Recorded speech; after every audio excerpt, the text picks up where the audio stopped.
minutos habilitamos el 905-222-0000, 905-222-0000, al igual que la línea de WhatsApp, 89935-935, 89935-935, para que usted nos deje su consulta y nuestros amigos de GTI, de Facturación Electrónica, nos responden, por supuesto, y nos ayudan a evacuar las dudas de facturación y temas tributarios. Déjeme sumar a esta mesa informativa a don Randall Rivera, a quien dejo con ustedes. ¿Cómo está, don Randall? Buenas tardes. Hola, Febe, ¿todo bien? Excelente, saliendo para Francia en este momento. ¿Que va a ir a recibir a Lionel Messi? No, voy a ir al Parque Francia a solearme un poquito porque no he recibido vitamina D. Y la vi muy pálida esta mañana. Saludos a usted, al equipo, por supuesto, y a la audiencia, y a don Álvaro Retana, el gerente general de GTI, la empresa de facturación electrónica más grande del país, quien está con nosotros no solo para responder sus preguntas sobre facturación electrónica, sino cualquier tema fiscal que quieran consultarle a don Álvaro. Don Álvaro, ¿cómo le va? Bienvenido, ¿qué tal? Buenas tardes, encantado de estar con ustedes. Muchas gracias, don Álvaro. De hecho, vamos a habilitar, como lo anunciaba Febe, si ustedes quieren hacer su pregunta a través del teléfono, pueden llamar al 905-222-0000, 905-222-0000, pueden escribirnos en WhatsApp, 89-935-935, y también pueden escribirnos a través del Facebook. Hay una pregunta reiterada que ha ingresado esta semana a nuestras redes sociales, don Álvaro, y tiene que ver con el tiempo en que uno tiene que respaldar las facturas. Y creo que esa es una de las diferencias más profundas que existe entre los sistemas de pago como GTI o el sistema gratuito de Hacienda. ¿Cuánto tiempo tengo que respaldar yo las facturas, don Álvaro? Es un mínimo de 5 años. Y hablamos de mínimo de 5 años porque es obligatorio respaldar las facturas, tanto las recibidas como las emitidas, por 5 años. Pero hay una excepción. Si Hacienda hace una investigación a el contribuyente, este periodo automáticamente se extiende hasta 10 años si uno es investigado, y esto para dar tiempo a que el Ministerio de Hacienda pueda terminar las investigaciones. En todo caso, GTI respalda por 5 años, y si el contribuyente lo pide en caso de una investigación, se le extiende ese periodo hasta los 10 años que ocupe la investigación en el Ministerio de Hacienda. Don Álvaro, hablemos un momento del sistema gratuito. Okay, cuando uno dice respalda, okay, es que yo tengo que guardar el archivo en PDF que me genera la facturación en un disco duro o en la nube, donde yo quiera, pero tengo que guardarla yo. O tengo que imprimir y guardar ese impreso. No, más bien no es imprimir, es entrar al sistema de Hacienda, y él tiene un método para descargar las facturas.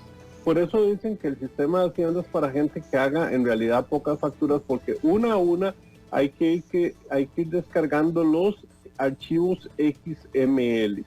Y esos archivos tendrá que guardarlos en alguna memoria o en algún disco duro, y ordenarlos por mes y guardarlos por 5 años completos. Es decir, si cambia de computadora, tendrá que trasladar estos archivos a la nueva computadora para garantizarse que los guardó 5 años. Y en los correos que les vienen las facturas, cuando uno compra y pide, sí, envíenmela por correo, también ese archivo XML que le llegó de otra gente, que uno va a cargar en sus costos o en sus gastos, también tienen que guardarlos durante 5 años en el mismo almacenamiento, para que tenga así todas las facturas emitidas más las facturas recibidas. Ok, bueno, en el caso de las facturas recibidas es complejo, ¿no? Sí, es complejo, y hay que hacerlo máximo para las facturas emitidas cada 2 meses, porque si no, a los 2 meses el sistema de Hacienda las va a borrar todas. Ok, pero en el caso, por ejemplo, ahora sí, GTI, si yo tengo GTI y ahí registro las de compra y registro las de venta, me despreocupo. Se despreocupa completamente, porque no solo ya tiene los reportes necesarios para el contador, sino el almacenamiento asegurado. Ok, queda claro entonces lo de guardar las facturas. Yo les recuerdo que pueden llamarnos por teléfono si tienen alguna duda, 905-222-0000, pueden preguntarle a don Álvaro, 899-35935, pueden preguntar a través de WhatsApp, como lo está haciendo don Rodrigo en este instante, y también pueden preguntar a través del Facebook. Don Rodrigo Fallas dice, yo facturaba con el sistema de GTI, Ahora estoy tratando de facturar con el sistema de tributación. Cada vez que emito la factura me la rechaza porque el número de consecutivo ya ha sido utilizado. Es vacilón porque la mayoría de la gente, don Rodrigo, es al revés. Usa primero el gratuito y después se pasa a GTI cuando se da cuenta de los beneficios. Pero bueno, don Álvaro, en el caso de don Rodrigo, que facturaba en GTI, ahora usa el de tributación, ¿cómo puede hacer para que no le choquen los consecutivos? Sí, tienen que chequear cuál fue el último consecutivo emitido con GTI y hacer el trámite ante el Ministerio de Hacienda para que ellos le corrijan el consecutivo y ya pueda empezar del número que sigue. En esto es importante que cuando es al revés, cuando es de Hacienda hacia GTI, tenemos un contact center 24 horas al día. Usted llama y nuestros agentes le ayudan a hacer el trámite. Llamar a Hacienda es un poco diferente, pero puede escribir a ellos o llamarlos para que le hagan el cambio de consecutivo. Son las 12 de la tarde con 13 minutos. Hay una llamada telefónica pendiente. Muy buenas tardes. ¿Cuál es su nombre? Buenas tardes, Felipe. Adelante, Felipe, por favor. Gracias. Una consulta. Cuando se mandan a traer cosas por internet para revenderlas aquí en Costa Rica, el costo que cobra la empresa que le trajo a uno esos dispositivos o lo que mandó a traer, se le transfiere al cliente ese costo que nos cobra la empresa, el courier, que trae las cosas. Es correcto, estos son partes del costo de la mercadería vendida y el courier le va a dar una factura que usted puede aplicar a la contabilidad y entonces es perfectamente transferible. Si el courier es nacional, de todos modos va a hacerle una factura nacional y va a tener impuestos nacionales que usted puede aplicar directamente al cliente. E igual va a tener el costo de desalmacenaje de esa mercadería. Don Álvaro, si el courier es nacional, tendrá que hacerle factura electrónica también. Es correcto, los couriers mandan una factura electrónica y viene detallada en lo que es impuesto, costo de desalmacenaje y el costo de los servicios. Pregunta del usuario del 8165 a través de WhatsApp. Dice, una consulta, acabo de vender una propiedad y me dijeron que tengo que pagar un impuesto sobre renta de capital inmobiliario. La pregunta concreta es si el porcentaje es de 2,25% del valor en que vendí la propiedad o el 2,25% del porcentaje de ganancia. No, es el 2,25 del valor en que vendió la propiedad y esto se paga una única vez. Ok, independientemente, don Álvaro, sí, perdón, independientemente de que uno no se dedique a vender propiedades y la venda una vez, la casa o algo. Sí, pero esto decía yo que es una única vez porque en las veces posteriores lo que va a pagar uno es por la diferencia, es decir, por la ganancia de capital. Entonces, si compramos una propiedad en 100,000 y la vendemos en 110,000, ya la segunda vez lo que va a tocar es pagar nada más por esa ganancia que tuvo, es decir, no por todo el valor de la propiedad, sino por ese diferencial, esos 10,000 que pagó de más, que se ganó de más. Ok, de hoy en 8 es 16 de agosto, eso significa que hay que presentar declaraciones que estaban previstas para el 15, que es domingo y además es feriado, y se pasarán al 16. ¿Cuáles son? Entiendo que son 3, don Álvaro. Sí, hay 3, son la declaración, la 104-2 sobre el impuesto al valor agregado y las 2 declaraciones de renta al capital, que son al capital inmobiliario y al capital inmobiliario. Pero han habido bastantes preguntas estos días porque el sector turismo ya empieza a declarar esas facturas que tuvo que estar haciendo todo el mes pasado, donde ya debieron incluir un impuesto al valor agregado del 4%. Entonces, si recordamos, estaban exonerados las facturas que hacía el sector turismo, las hacía en forma exonerada cuando hacía estas facturas, era una declaración que iba en cero, pero desde el 1 de julio debió hacer facturas con un 4% para aquellas actividades que están incluidas en el ICT, y entonces ya la declaración no se presenta en cero o exonerada, sino con el 4%. Recordando que habían algunas actividades que ya de por sí pagaban el 13%, como lo que era el hospedaje y la alimentación, que esto ya pagaba el 13%, pero entran ahora con el 4% las otras actividades, por ejemplo, lo que son transportes turísticos, las agencias de viajes, los tour operadores, cuando uno hace rafting o rappel o parapente o cabalgatas, todas estas actividades que estuvieron exoneradas ya debieron facturarse el mes pasado con un 4% de IVA. Ok, que sí, ya tuvieron que facturarse en julio. En julio, ¿verdad? sí, señor. Lo que significa es que lo tendrán que pagar ahora. Y acordándonos que, según la legislación, es 4% a partir del 1 de julio del 2021. El próximo año eso crece a un 8%. En el 2023 ya sube a un 13%. Y son las 12:18.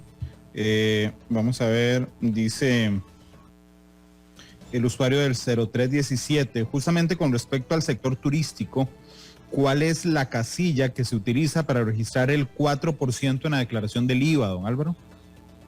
En el IVA hay que separar las facturas según las tasas y entonces se declara con IVA, pero en las casillas que dicen facturado al 4%.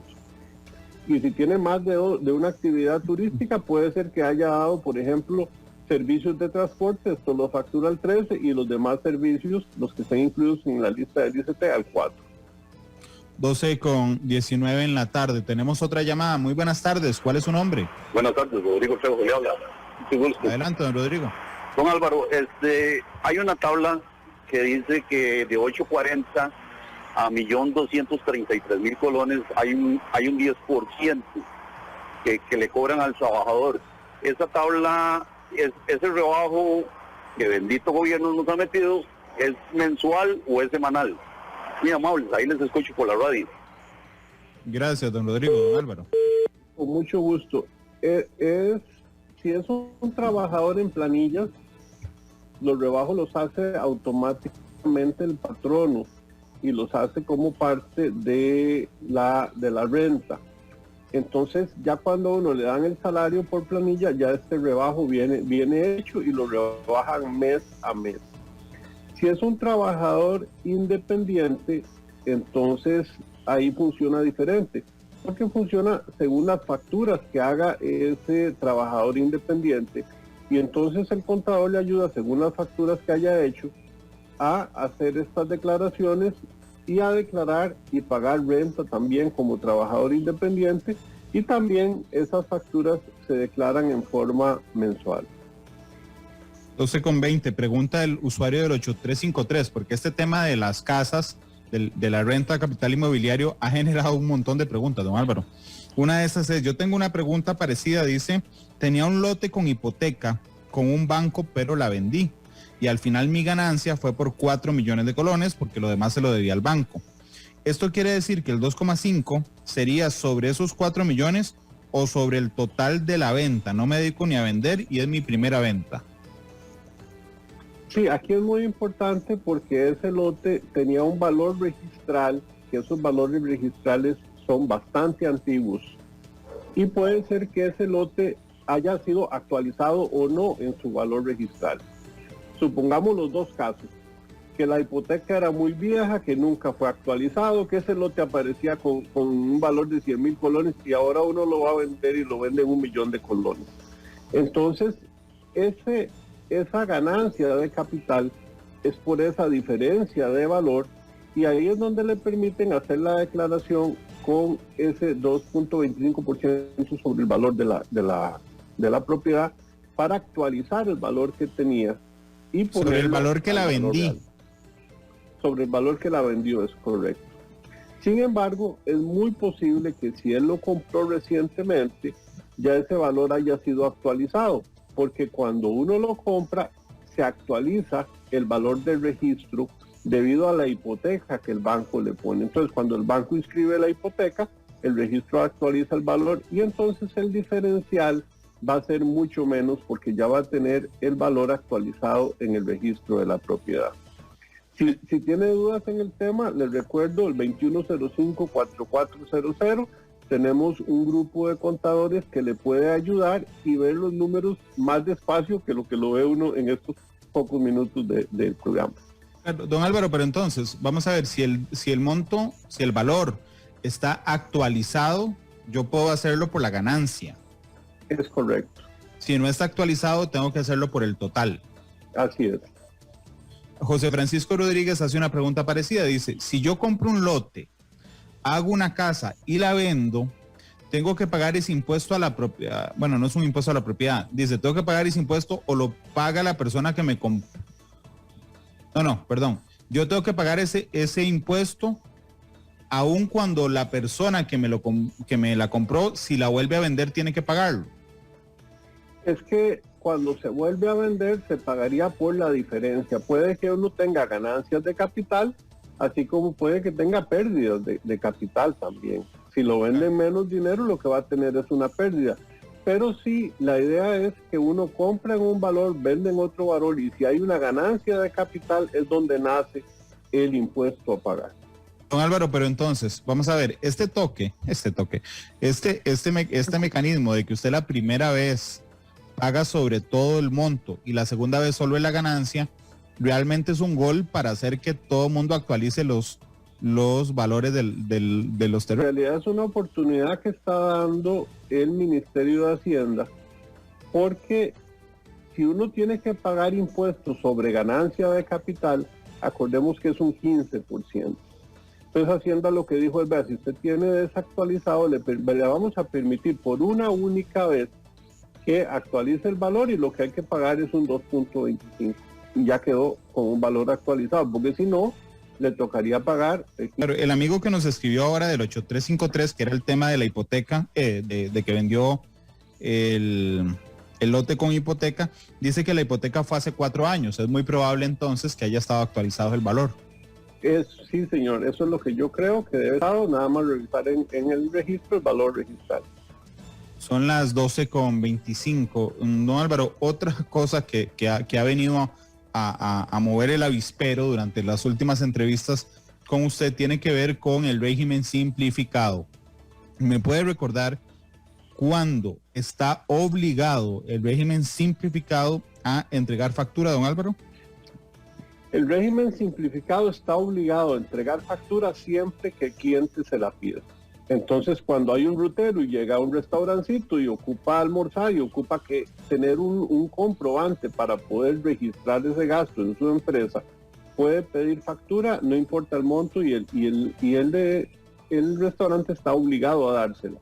Pero además, cuando lo que se vende supera el 5% de un salario base, es decir, 23.110 colones, tiene que hacer obligatoriamente una factura. Entonces son esos dos casos en los que está obligado, o que el cliente se lo pida o que supere los 23.110 colones. Y las facturas pueden ser electrónicas o pueden ser en papel, y si en papel las tienen, entonces tiene que ser un comprobante preimpreso que indique que es una factura, tiene que poner el lugar y la fecha donde la está haciendo, tiene que describir los bienes y servicios, tiene que poner el número de identificación de quien está expidiendo esa factura y el nombre y el número de identificación del comprador, así como el correo electrónico del emisor para poder recibir copia de la factura de compra. Don Álvaro, la última pregunta que ingresa por WhatsApp del 5353. Buenas tardes, ¿cómo hago para actualizar el valor de una propiedad? Hay un procedimiento, si gusta, no es complicado, más bien es sencillo la actualización, pero si gusta el contador en el 2105-4400 le puede dar el detalle para que pueda hacer la actualización. Perfecto. Don Álvaro, le agradezco muchísimo que nos haya acompañado. Con mucho gusto, estamos para servirle. Gracias, don Álvaro. Son las 12:27 de la tarde. En nombre de todo el equipo humano de Noticias Monumental, despido esta segunda emisión de noticias. A las 2 de la tarde, en horario normal, hoy tendremos matices. Me acompañará don Enrique Egloff, es el presidente de la Cámara de Industrias de Costa Rica, a quien le plantearé algunos temas que me han parecido interesantes durante los últimos días. Uno, estamos a punto de tener 24 candidatos presidenciales. ¿Cómo se hace para tener incidencia cuando prácticamente podríamos tener un mundial de candidatos presidenciales? Porque son demasiados. Habrá que hacer una semifinal o algo así, pero ¿cómo tener incidencia respecto a ellos? La reacción sobre las medidas, porque están literalmente, voy a usar un término que usamos mucho los ticos cuando conversamos, están que se vomitan todas las cámaras con las medidas del gobierno. Y después hablaremos de los problemas estructurales que hay en Costa Rica, la informalidad, las deudas con la caja, la educación, la rectoría del MINAE en temas de energía, el precio de los combustibles. Hablaremos mucho con don Enrique Egloff el día de hoy. 12:28, hasta luego, feliz tarde. GTI, factura electrónica, la factura confiable e inteligente. Teléfono 2105-4400 presentó Todo sobre Factura Electrónica. Conozca todo sobre factura electrónica todos los lunes a las 11 de la mañana en Noticias Monumental, en la sección de GTI, la factura confiable e inteligente.